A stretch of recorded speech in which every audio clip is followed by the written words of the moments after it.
información acerca de la política de la dictadura uruguaya. ¿Sí? Entonces para eso hay un pequeño antecedente, y es que entre 1955, según dice esta información, hubo una crisis económica que azotó también, o que también perjudicó a las instituciones políticas. Ahora bien, durante la década de los 60, dice aquí que hubo un proceso de deterioro social y económico con un notable aumento en la agitación de los sectores gremiales de izquierda. Entonces, ahora simultáneamente se registran aproximadamente la aparición de 10 guerrillas. Entre estas están los famosos Tupamaros, que cogieron más un modelo de guerrilla urbana. ¿De acuerdo? Entonces, en el tiempo también dice que entre los 60 y 70 llegaron grupos de ultraderecha. En este caso está el comando Casa Tupamaros y también la Juventud Uruguaya de Pie. Entonces, entonces aquí viene lo importante, y es que las fuerzas militares de Uruguay utilizaron todo ese decaimiento, todo ese deterioro que asolaba al país para llegar a un protagonismo para llegar al protagonismo paulatinamente. Entonces, este hecho, a través de eso, se llegó a los años de dictadura que pues azotaron ese país. Entonces tenemos algo importante que tenemos que decir, es que esta dictadura se extendió entre el 27 de junio de 1973 y el 1 de marzo del 85, y se dividió en tres partes. El primero es la dictadura comisarial entre el 73 y el 76. El otro es el ensayo fundacional. Más o menos aquí ya es donde empieza a ponerse fuerte la dinámica de la dictadura entre el 76 y el 80, y la dictadura transicional entre el 80 y el 85. Entonces pues vamos a seguir ya a la siguiente parte, una explicación más profunda de estas tres etapas. Primero, la etapa comisarial. Retoma el nombre de una clasificación de Carl Smith para enfatizar la tarea de poner la casa en orden, es decir, cumplir las funciones primarias de asegurar el orden público, ya no solo orientaba a la represión contra los tupamaros y demás organizaciones de izquierda que reivindicaban la lucha armada, sino contra el movimiento sindical y estudiantil, las organizaciones de la izquierda legal, la libertad de prensa, y contra algunos sectores y líderes de partidos tradicionales, especialmente al sector Por la Patria y su líder emblemático Wilson Ferreira. Pero también la clasificación de comisarial quiere significar el carácter transitorio con que aparentemente fue pensada la decisión del golpe de Estado y la instauración de una dictadura en el país. En, este, en esta etapa inicial, ante la situación excepcional de caos social sesentista, una salida política transitoria o de emergencia que restableciera el orden y se extendiera por lo menos hasta las elecciones a realizarse en 1976. Pero esto cambiaría drásticamente hasta 1975. La segunda etapa, el ensayo fundacional. Se inicia luego de la crisis política y la destitución por los militares del dictador Juan María Bordaberry. El 12 de junio de 1976 y la suspensión de las elecciones previstas para noviembre de ese año, luego el breve interinario del doctor Alberto de Micheli, con la unción como dictador de Aparicio Méndez, un ex dirigente del Partido Nacional, a través de la aprobación de los actos institucionales y tras los primeros esbozos en público del plan político de las Fuerzas Armadas, puede decirse que los objetivos del régimen comienzan a pasar por la construcción de un nuevo verdadero orden político. Hagamos dos aclaraciones importantes antes de continuar. La primera, Se ha intentado caracterizar a las dictaduras de la región a partir de corte entre conservadoras y fundacionales, atendiendo así a las mismas cumplieron la función meramente represiva de conservar el estatus. Además, impulsaron reformas modernizadoras, aperturistas y liberalizadoras de la economía del Estado, las relaciones laborales y la legislación social. En el caso de Uruguay se habla más de ensayo fundacional que dictadura fundacional, queriendo enfatizar que la misma tuvo más carácter represivo, conservador que innovador y modernizador. El segundo hecho a señalar es que, si bien esta etapa, que va entre 1975 y 1980, contempla objetivos fundacionales, la dictadura igualmente incrementó en el periodo su función de represivo comisarial, dado que entre finales de 1975 y 1978, como veremos, se concentraron los mayores crímenes de terrorismo de Estado. La etapa transicional, que va de noviembre de 1980 a marzo de 1985. En ella la dictadura buscó el apoyo de la ciudadanía para legitimar el régimen a través de plebiscitar su constitución. Su derrota en el plebiscito de 1980, así como el reconocimiento de dicha derrota por los militares, abrió la tercera etapa, la etapa transicional. En líneas generales, fue la liberalización pactada del régimen en que los partidos políticos y la sociedad civil retomaron un rol protagónico y con marchas y contramarchas en las negociaciones entre políticos y militares. Finalmente se llegó a una apertura democrática de elecciones con proscripciones en noviembre de 1984.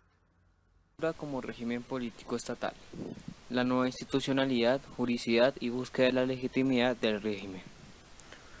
Hay que tener en cuenta que el fenómeno de la dictadura no es un fenómeno personalizado sino institucional, y que ello implica, entre otras cosas, la configuración de una nueva forma de Estado y legalidad que va surgiendo a partir de la destrucción de las viejas formas sujetas a derecho y la aparición de nuevos órganos políticos, militares y administrativos con sus autoridades, burocracia y presupuesto correspondiente tras la aprobación de una serie de decretos, actos institucionales y resoluciones que van siendo pautados en el tiempo a través de cronogramas. En el marco de esas leyes y decretos justificados por la lucha antisubversiva, un factor importante de esta nueva configuración dictatorial del Estado será la institucionalización y legalización del proceso de autonomización de las FFAA y la aparición de órganos mixtos de coordinación entre el poder militar y el poder político. Parte de esa nueva institucionalidad y legalidad se conforman desde el golpe de Estado. A modo simplemente de ejemplo, el Consejo de Seguridad Nacional surge por decreto número 163 del 23 de febrero de 1973 y la Junta de Comandantes en Jefe de las Fuerzas Armadas y el Estado Mayor Conjunto por decreto número 239 del 3 de abril de 1973. Un momento importante en este proceso de institucionalización del poder militar es la sanción de la nueva Ley Orgánica Militar en 1974, que explicita la competencia de las Fuerzas Armadas, la misión de las mismas en materia de seguridad nacional. Desde el punto de vista de las estructuras estatales propiamente dichas, en el mismo decreto número 464 de disolución del Parlamento, que también disuelve las juntas departamentales en todo el país, el 27 de junio de 1973 se crea el Consejo de Estado con funciones sustitutivas de la Asamblea General, aunque su instalación recién se producirá el 19 de diciembre del mismo año, presidido por un político, Martín Echegoyen. El Consejo de la Nación, por su parte, surgirá el 12 de junio de 1976, tras la aprobación del Acto Institucional número 2 y estará integrado por los 25 consejeros de Estado y los 24 militares de la Junta de Oficiales Generales. Los conclaves gubernamentales, empezando por el San Miguel, en agosto de 1973, serán parte de esa nueva institucionalidad pensada para el tema del desarrollo del país.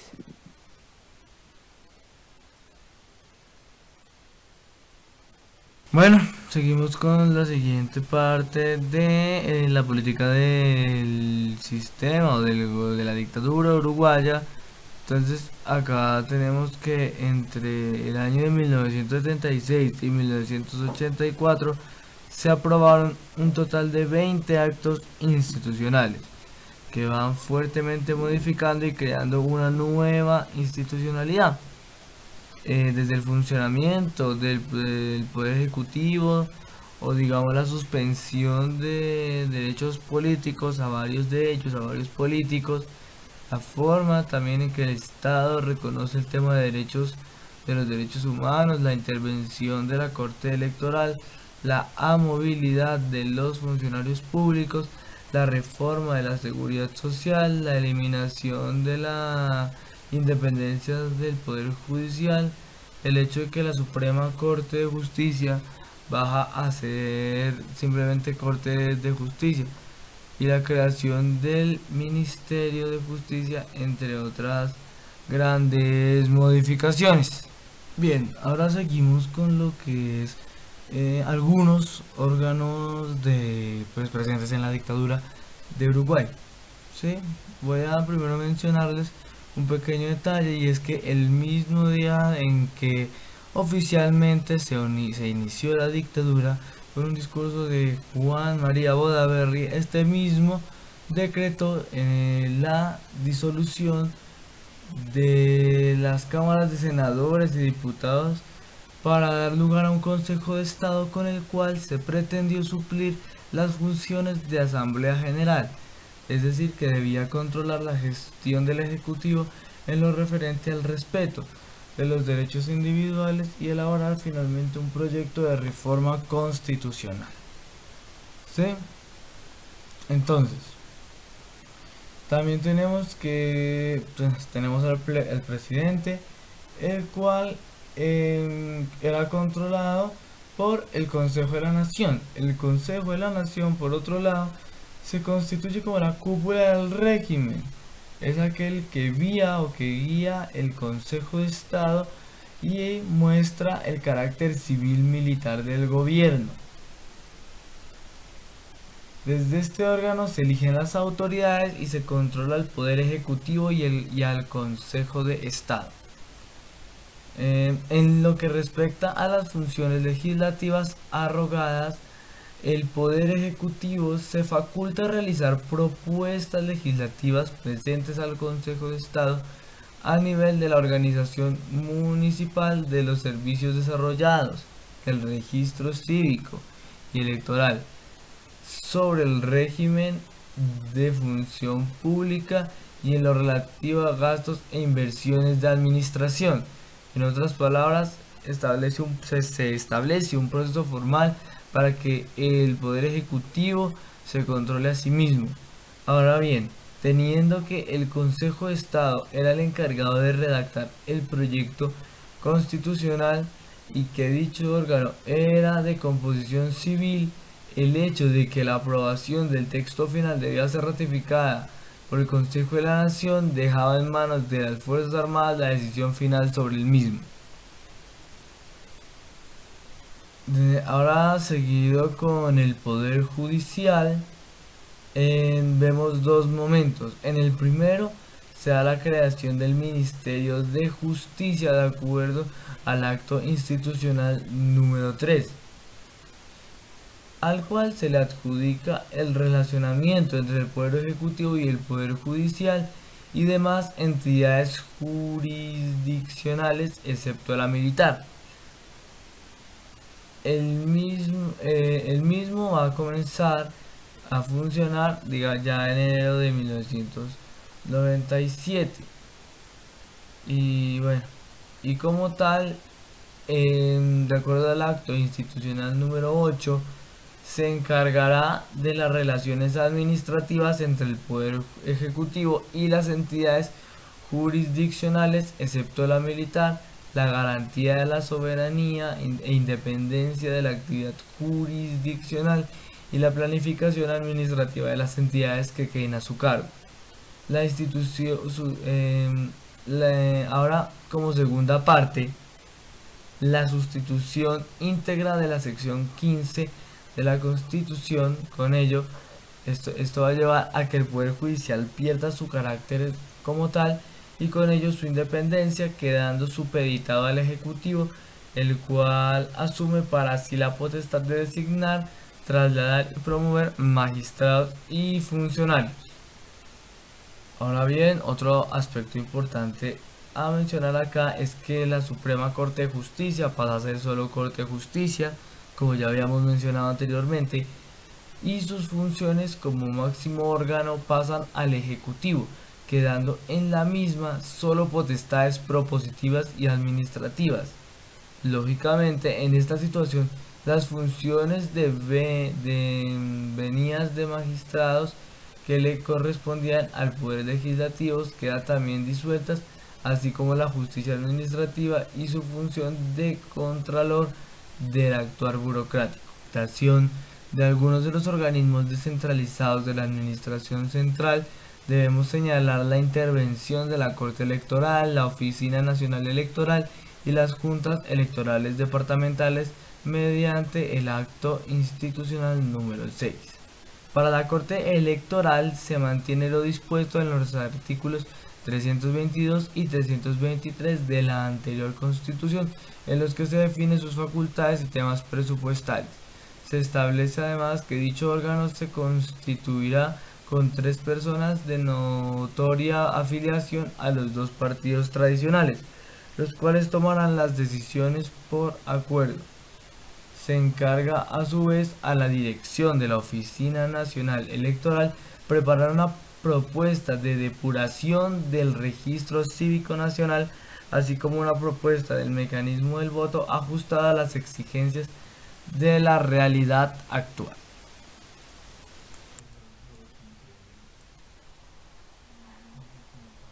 Bueno, acá pudimos ver una especie un poco de la dictadura, de la política de la dictadura militar uruguaya. Listo, esta termina cuando los partidos militares censuraron, junto con los partidos políticos, el llamado a elecciones el 3 de agosto de 1984, dando como ganador a Julio María Sanguinetti, un dirigente del Partido Colorado, con lo que el 25 de noviembre del mismo año, siendo el que después de 12 años de dictadura fue el presidente de la transición democrática uruguaya. Espero que el video también que les haya servido, que les haya gustado y pues muchas gracias.